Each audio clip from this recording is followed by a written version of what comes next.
Everyone, स्वागत है आप सभी का अंकिता चैनल में। कैसे हो आप लोग? आई होप कि आप लोग अच्छे होंगे, मस्त होंगे। फिलहाल मैं भी अभी ठीक ठाक हूँ क्योंकि मेरी भी तबीयत डाउन चल रही थी। इधर मैं आपको बता दूँ कि मेरे पापा की तबीयत ज़्यादा ख़राब हो गई है, जिसकी वजह से हम लोग परेशान भी हैं और वीडियो भी मैं प्रॉपर तरीके से नहीं अपलोड कर पा रही हूँ। बट क्या करूँ, कैसे भी हो मतलब जब सिचुएशंस ख़राब होते हैं ना तो कोई साथ नहीं देता। ये चीज़ें तो है यार, बट क्या कर सकते हैं। कुछ मतलब हम होते हैं ना, हर चीज़ के लिए करेक्ट नहीं बोल सकते, बट होता है जो भी होता है भगवान अच्छा के लिए ही करते हैं। बट क्या कर सकते हैं।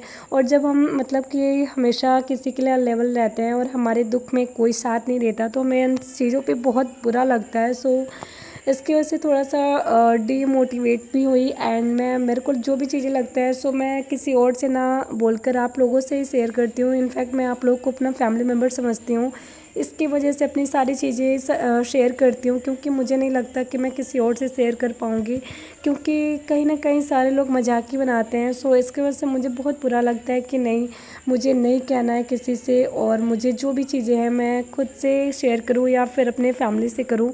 सो इनफैक्ट मुझे यही लगता है कि आप लोग भी मेरे फैमिली मेम्बर्स हुई हो। सो इसकी वजह से मैं अपनी चीज़ें जो भी होती है मेरे को अच्छा बुरा या मेरे को जो भी चीज़ें लगता है मैं आप लोग के साथ शेयर करती हूँ। स्वागत है आप सभी का अंकिता चैनल में। तो आज सभी मैं ठीक हूँ, पहले जैसा घबराहट नहीं है।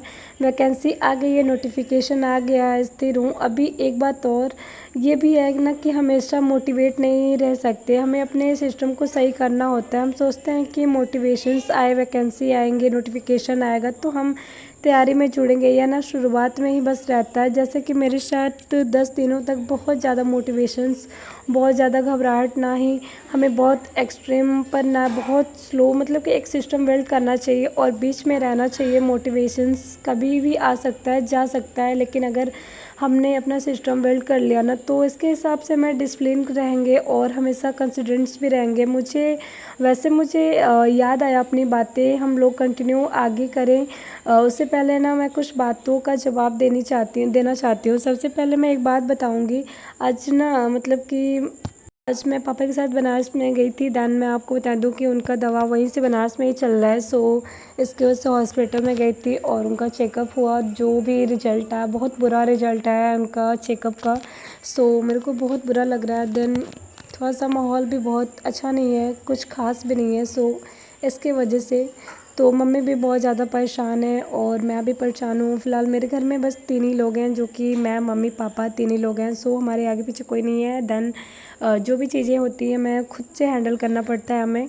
सो इसकी वजह से तो ठीक है। तो अभी मतलब कि जो भी चीज़ें हैं हम लोग अपने खुद मुद्दे पे आते हैं। मेन मुद्दे पर हम वीडियो के कमेंट बॉक्स में ज़रूर कुछ क्वेश्चंस ऐसे रहते हैं जिसका हर बार रिप्लाई नहीं कर पाती हूँ, तो वीडियो के शुरू में ही सब क्लियर कर लेती हूँ कि मेरा नाम अंकिता सिंह है और मैं यूपी से हूँ और मैं बनारस में रहती हूँ। देन मैं आपको बता दूँ कि मैं बनारस से हूँ और मैंने अपना बीकॉम किया है, जो कि ग्रेजुएशंस मेरे कंप्लीट हो गए हैं। देन मैं आपको बता दूँ कि ग्रेजुएशन के बाद कॉमर्स से मैंने बीकॉम किया। देन उसके बाद मेरा पोस्ट ग्रेजुएशंस भी कंप्लीट हो गए हैं। देन मैं आपको बता दूँ 2 से ढाई महीने हो गए हैं जो कि मेरा पोस्ट ग्रेजुएशंस भी कंप्लीट हो गए हैं। देन उसके बाद मुझे लगा कि नहीं, फिर मेरा मन किया कि एमबीए में पहले कर लूँ, बट कुछ प्रॉब्लम्स आ गई थी, बट मेरे को कुछ समझ में नहीं आ रहा था और मेरा उस टाइम मेरे को डेंगू हो गया था। उसकी वजह से मुझे एमकॉम करना पड़ा, नहीं तो मैं एमबीए की होती। बट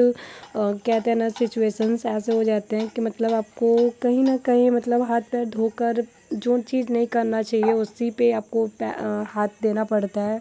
सो मेरे साथ भी वही चीज़ें हुआ और मेरा पोस्ट ग्रेजुएशन, आप लोग बहुत पहले से ही पूछते हो कि आपका ग्रेजुएशन कंप्लीट हो गया कि नहीं, तो मैं आपको बता दूं कि मेरा पोस्ट ग्रेजुएशन कंप्लीट हो गया है, जो कि आपका 2025 में ही मेरा अभी कंप्लीट हुआ है पोस्ट ग्रेजुएशन।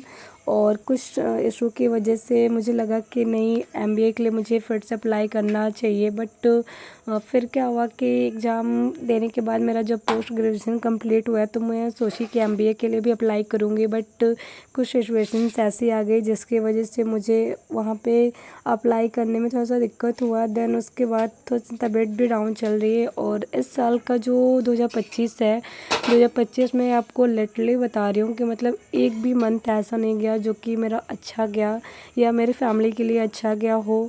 और मेरे को फिर लगा कि नहीं 2025 बहुत मतलब बहुत ख़राब है। सो मैं बहुत कंफ्यूज भी थी आया तो मतलब, लेकिन एक अलग ही मेरे में अंदर कन्फ्यूजन था कि मैं अभी मतलब क्या करूँ, एमकॉम करने के बाद मैं एमबीए करूँ नहीं करूँ, या 2025 मेरे लिए सही रहेगा कि नहीं रहेगा। सो इसकी वजह से मैंने थोड़ा सा ब्रेक ले लिया है। देन उसके बाद मैं सोची कि थोड़ा सा अपना एसएससी पे फोकस करती हूँ। इसकी वजह से थोड़ा सा ग्रेजुएशंस कंप्लीट हो गया, पोस्ट ग्रेजुएशंस भी कंप्लीट हो गया। मैं इतना कभी फोकस नहीं की थी एग्ज़ाम ये गवर्नमेंट जॉब के लिए। सो इसके वजह से फिर से मुझे लगा कि नहीं एसएससी पे एक बार फोकस करना चाहिए मुझे। तो मैं अपना एसएससी पे फोकस करना स्टार्ट कर दी। देन मेरे को नहीं पता था कि मतलब मैं इतना एक्साइटेड हो जाऊंगी एसएससी को लेकर और मेरा मन इतना लग जाएगा। पहले मैं बैंकिंग की प्रिपरेशन करती थी। बहुत लोग पूछते थे कि आप पहले क्या करते थे, तो मैं आपको बता दूं कि मैं पहले बैंकिंग की कोचिंग करती थी। देन मैं आपको बता दूं कि बैंकिंग की प्रिपरेशन मैं करती थी और 2 साल मैंने बैंकिंग की प्रिपरेशन की। देन मेरा उस टाइम ग्रेजुएशन कंप्लीट नहीं हुआ था, इसके वजह से मैं कोई फॉर्म अप्लाई नहीं की। देन उस टाइम मेरे को जॉइंडिस हो गया था, जिसकी वजह से मुझे अपना थोड़ा सा कोचिंग छोड़ना पड़ा और मैं अपना कोचिंग नहीं कर पाई। सो इसकी वजह से मेरा थोड़ा सा ऐसा हो गया था सिचुएशंस कि मुझे 4 से 5 महीने तक बिल्कुल फुल रेस्ट पे रहना था। देन ना धूप और छाँव दोनों से मुझे बचना था। ऐसे में सिचुएशंस हो गई थी, बॉडी पूरी सूज गई थी। देन मतलब ऐसी कंडीशन थी जो कि मतलब कि समझ सकती हैं आप लोग कि मतलब किस लेवल की मैं थी। मैं आपके साथ मतलब कैसे बताऊँ, मुझे समझ में नहीं आ रहा है। तो ये चीज़ें मेरे साथ हुई, तो कहीं ना कहीं किस्मत भी साथ नहीं दिया। फिर मेरे को नहीं बोलते हैं ना कि आप कितना भी अपना कर लो, अपना बेस्ट दे लो, बट होता है ना कि मतलब कहीं ना कहीं आपका लक भी साथ देना चाहिए। ये तो होता है यार, सच में मैं तो मानती हूँ कि कहीं ना कहीं लक भी साथ देना चाहिए, वरना आप कितना भी कोशिश कर लो आप कुछ भी हासिल नहीं कर पाओगे जब तक आपका लक साथ नहीं देगा। तो मेरे साथ ये चीज़ें हुई। और क्या आपको लगता है कि हाँ लक भी साथ देना चाहिए? तो प्लीज़ कमेंट बताना कि आपको क्या लगता है, क्या मुझे जो लगता है क्या आपको भी करेक्ट लगता है। दिल में कुछ और चीज़ें थी करने को, तो मैं उतनी सीरियस नहीं थी कि ना ही मैं कभी यह सोचती थी कि कौन कौन से एग्ज़ाम देने चाहिए। बस मुझे ये इतना पता था कि हाँ मुझे एग्ज़ाम देने हैं। देन मुझे भी मतलब मैं इतना सीरियसली नहीं कभी इसमें लगी और ना मैं सर्च की इतना कि और कौन कौन से क्षेत्रों कौन कौन से मौके हैं जिन्हें मुझे ट्राई करना चाहिए एज ए टीचर, या अपॉर्चुनिटी मिल सके, या फिर मुझे मतलब जॉब एमबीए के लिए। या मतलब बहुत सारे लोग मुझे सजेस्ट भी किए कि या तो तुम एमकॉम कर लियो तो यूपी टेट का ये सब टीसी कर लो, देन आप तुम्हारा मतलब कि टीचिंग लाइन में हो जाएगा। सो मुझे नहीं समझ में आया। फिर मुझे ऐसा लगा कि सीट के बारे में मैंने नहीं सुना था। और बस जब एग्ज़ाम, हाँ मेरे एक तो बहुत चुप्पी भी रहती थी, ना किसी से ज़्यादा बात करना, ना किसी से ज़्यादा कुछ शेयर करना, ना दोस्ती करना, बहुत लिमिटेड लड़की थी। बस अपने आसपास या फिर मेरे बैच में जो मेरे पास लड़कियाँ बैठती थी, ज़्यादा से ज़्यादा अगली वाले ब्रांच पे बात कर लिया, टाइमली ज़्यादा टाइमली ना, बस एकदम मतलब कि बहुत ज़्यादा मुझे अंदर से इतना लगता था ना कि मैं एक दो तीन दोस्त ऐसे थे, बट ज़्यादा मैं अपना खुल के नहीं किसी शेयर करती थी, क्योंकि कहीं ना कहीं मुझे लगता था कि ये लोग मजाक बना रहे हैं। और क्या होता था ना कि मतलब लड़कियों में होती है कि चुगलखोरी इतना करने लगते हैं ना कि मतलब आप किसी से अगर अपनी दिल की बात बोलो ना तो मतलब समझते नहीं हैं।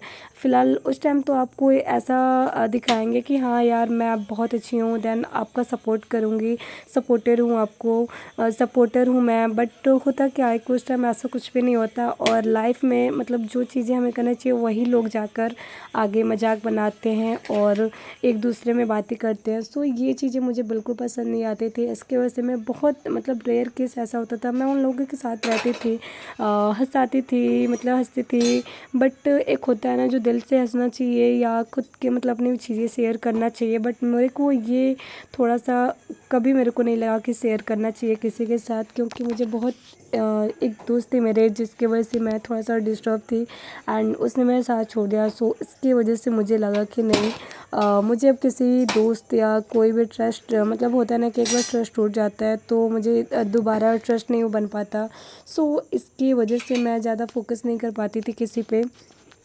तो मेरे को लगा कि नहीं ये सारी चीज़ें नहीं होनी चाहिए और मैं अपना अलग तो मेरी लाइफ़ की यही कहानी थी। देन मैं आपको बता दूँ कि यही सारी चीज़ें थी जो कि मुझे लगता है कि आप लोग के साथ शेयर करना चाहिए। सो मैंने आप लोग के साथ अपना शेयर किया। देन आपके साथ क्या चीज़ें हैं, क्या आपको भी लगता है कभी ऐसा हुआ है कि आपने किसी को दोस्त बनाया हो या दिल से चाहा हो तो आपके साथ रॉन्ग हो गया है? एंड ये सारी चीज़ें अगर आप लोग के साथ भी होता है तो प्लीज़ मुझे कमेंट में बताना कि आप लोग के साथ ऐसा क्या हुआ था। देन मेरे साथ तो यही चीज़ें हुई थी, इसकी वजह से मुझे किसी पे ट्रस्ट नहीं है। देन मैं किसी पे ट्रस्ट भी जल्दी नहीं कर पाती हूँ और मैं किसी से अपनी बातें भी शेयर नहीं कर पाती हूँ। सो मेरे को यही लगता है। देन अगर वीडियो अच्छी लगती है तो प्लीज़ लाइक शेयर सब्सक्राइब करना और प्लीज़ प्यारा प्यारा कमेंट भी कीजिएगा और ऐसे ही अपना प्यार और सपोर्ट बनाए रखिएगा जैसे आज तक आप लोगों ने मेरे साथ अपना प्यार और सपोर्ट बनाया है। So thank you so much. मिलते हैं नेक्स्ट वीडियो में। आज के लिए इतना ही।